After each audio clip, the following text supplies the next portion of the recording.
Bonjour, Monsieur l'abbé. Bonjour, Père Freddy. Alors, est-ce que vous pouvez vous présenter un peu pour ceux qui vont nous regarder? Oui. Moi, je suis Jacques Kabangou. Je suis curé, ici où nous sommes, à la paroisse Saint-Rémy d'Ottawa. Nous sommes situés exactement en Épine, dans l'ouest de l'Ottawa. Alors, ça fait combien d'années que vous êtes en pastoral au Canada? En passant au Canada, ça fait des années, parce que je suis arrivé en décembre 1990. Nous pouvons parler peut-être de 32 ans, de 33 ans, des choses comme ça. Ouais. Ah oui. Oui. Donc, vous avez étudié ici et ensuite vous avez continué comme... Oui, c'est ça. Je suis arrivé ici comme prêtre déjà.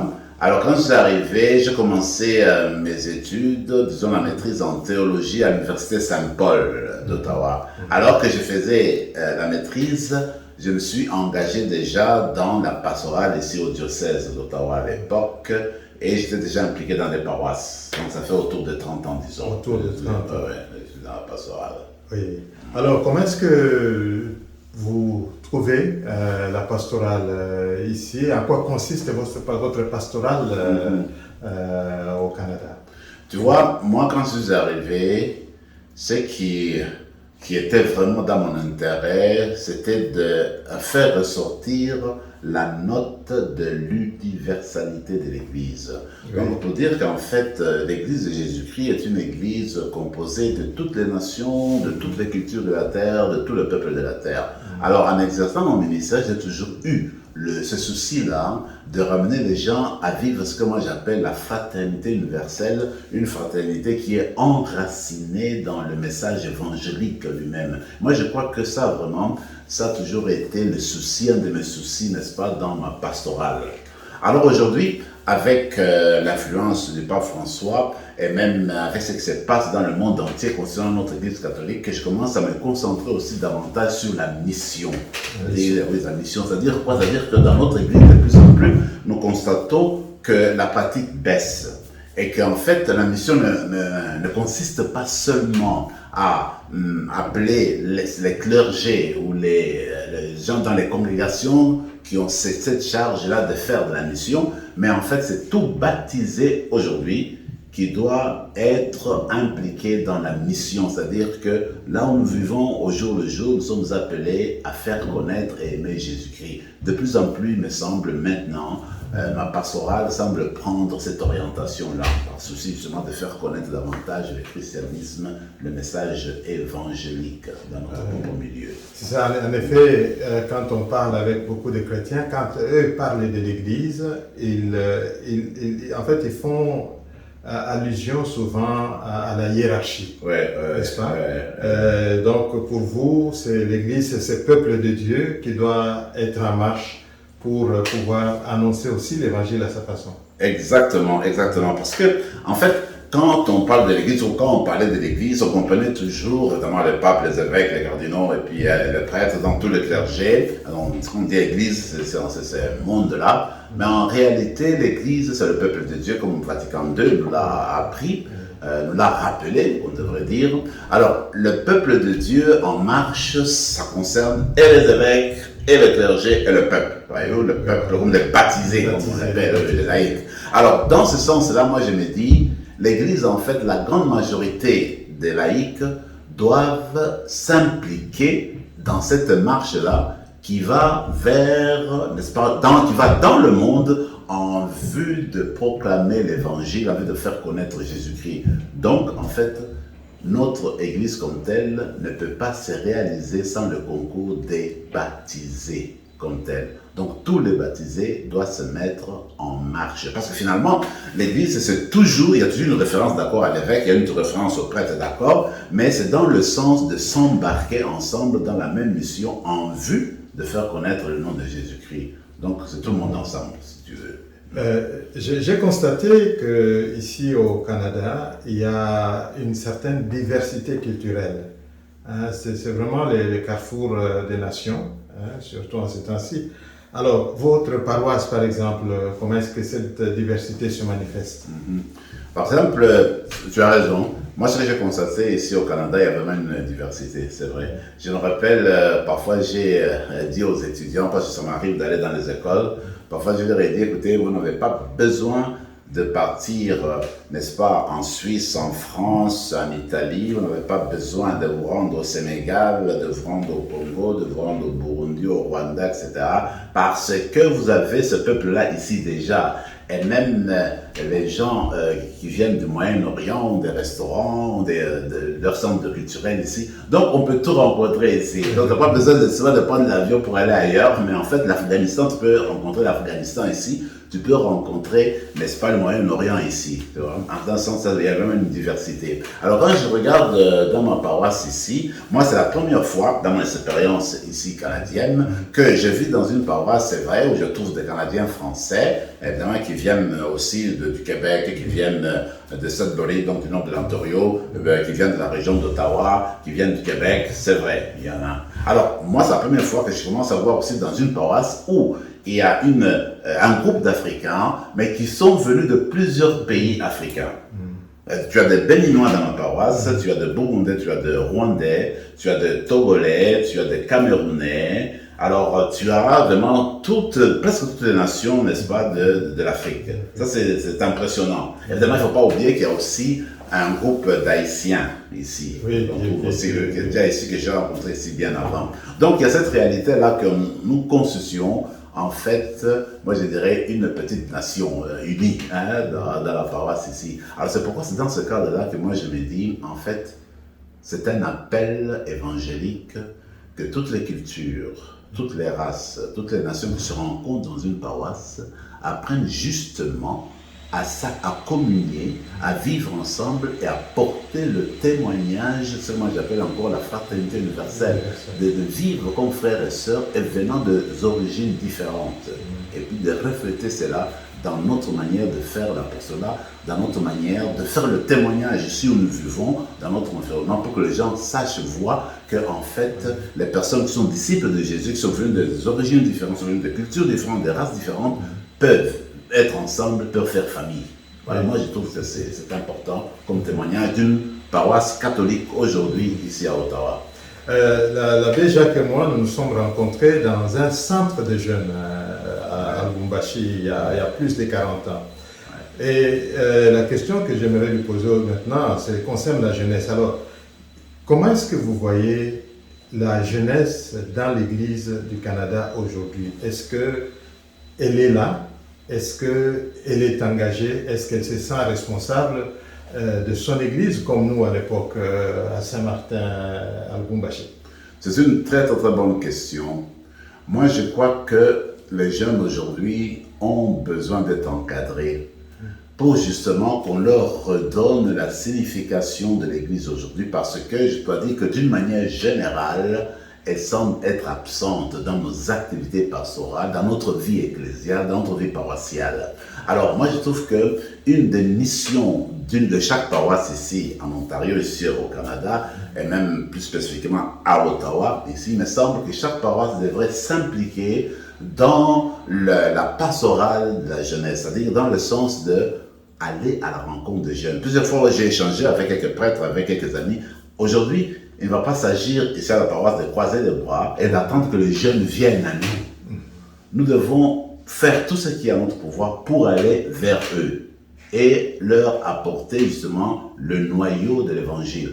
Parce que en fait, Jésus-Christ séduit tout le monde. C'est la manière de savoir comment présenter justement son évangile, comment présenter sa personne au monde d'aujourd'hui. Alors, il me semble que les jeunes d'aujourd'hui veulent voir la fraternité, la justice, l'égalité de droits. Ils veulent voir, n'est-ce pas, qu'on s'occupe des petits, des pauvres. Alors quand il y a ces gestes-là qui se posent, et puis qu'ils sont invités à poser des actes concrets qui vont dans ce sens-là, moi je crois que c'est une manière de les attirer vers Jésus-Christ. Parce que dans leur cœur, ils ont des valeurs. Comme je l'ai dit, des valeurs d'égalité, de justice, de paix. Eh bien, si nous les entraînons dans cette orientation-là, certainement qu'on va d'une certaine manière les attirer vers le Christ. Finalement, ce n'est pas tellement nous qui les attirons, le Christ va leur toucher. Parce que nous, en fait, on fait le travail de préparation de Jean-Baptiste, nous préparons leur cœur, nous présentons le message du Christ, alors le Christ lui-même va les toucher. Mais il faudrait qu'on fasse bien la préparation, comme l'a fait Jean-Baptiste pour nous. Moi, je crois que ça, c'est important. Regarde la rencontre qu'il y a eu avec le pape dernièrement au Portugal. Une des choses que j'ai aimé, le pape disait, écoutez, aujourd'hui, on a besoin des saints du 21e siècle. Oui. C'est quoi être saint du 21e siècle? Il parlait aux jeunes. Eh bien, on a besoin des saints, donc des jeunes qui prennent le café au McDonald's. Oui. Des jeunes qui vont à la danse. Oui. Mais en dansant, en prenant le café, en se regroupant avec des amis, tu donnes témoignage de Jésus-Christ.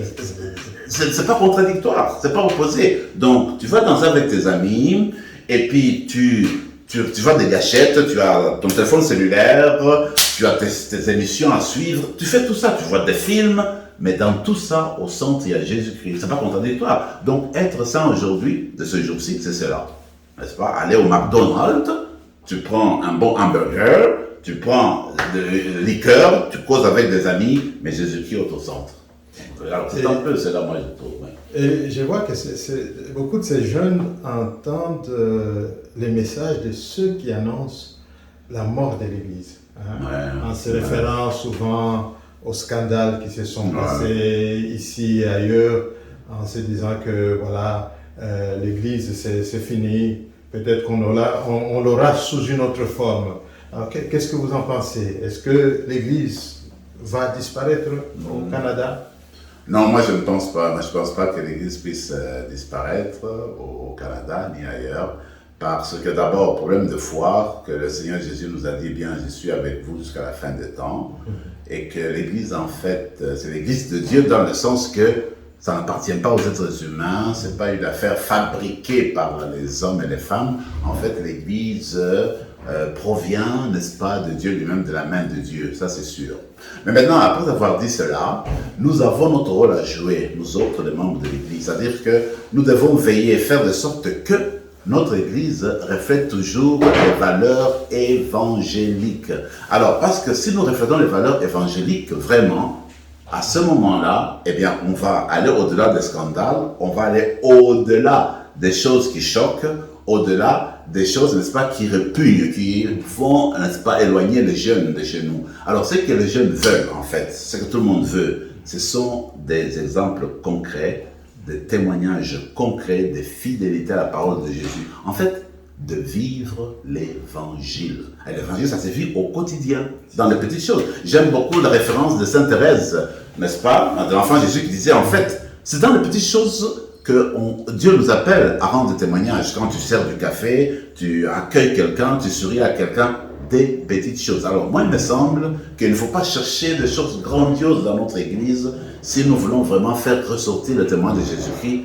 C'est dans les petites choses, en accueillant le jeune simplement, en accueillant n'importe qui vient frapper à nos portes avec sourire, avec amour, et en voulant toujours mettre en avant l'intérêt des autres. Moi, je crois que petit à petit, on va refléter vraiment, à partir de nos croyances, à partir de notre Église, on va refléter vraiment ce qui compte.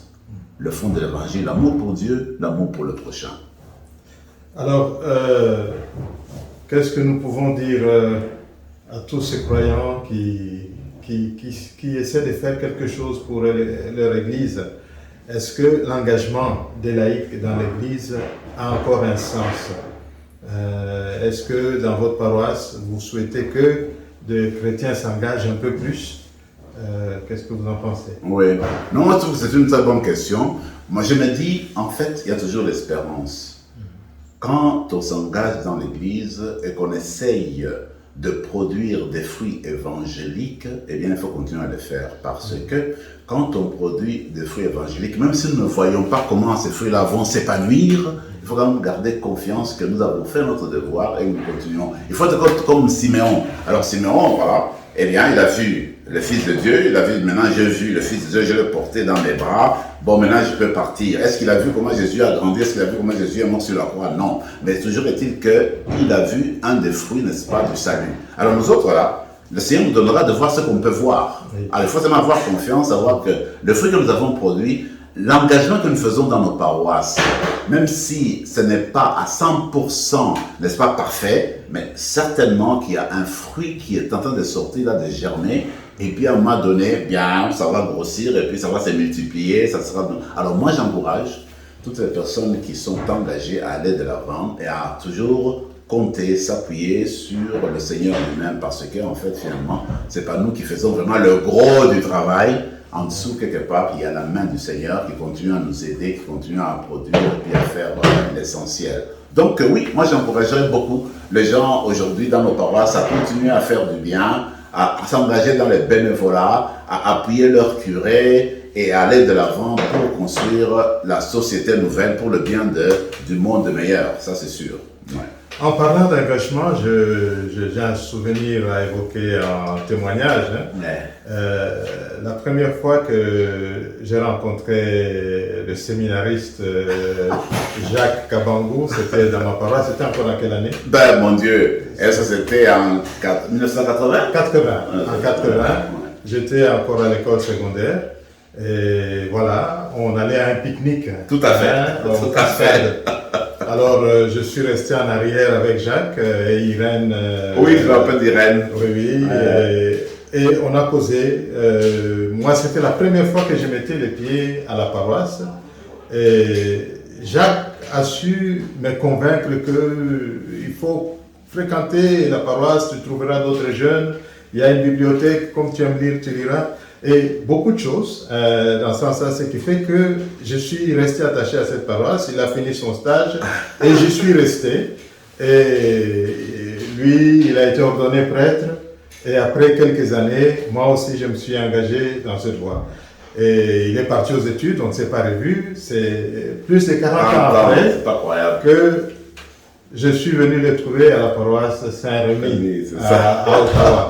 Alors, quand il parle d'engagement, ça commence, il faut toujours que quelqu'un indique où se trouve le Seigneur pour que les jeunes puissent les trouver, hein, qu'ils puissent venir et voir où est-ce qu'il vit. Alors, Abbé Jacques, je vous remercie parce que vous avez été vraiment instrumental dans ma vie pour que je puisse devenir prêtre comme vous. Hein. Et en tout cas, je vous souhaite une longue vie en tant que pasteur.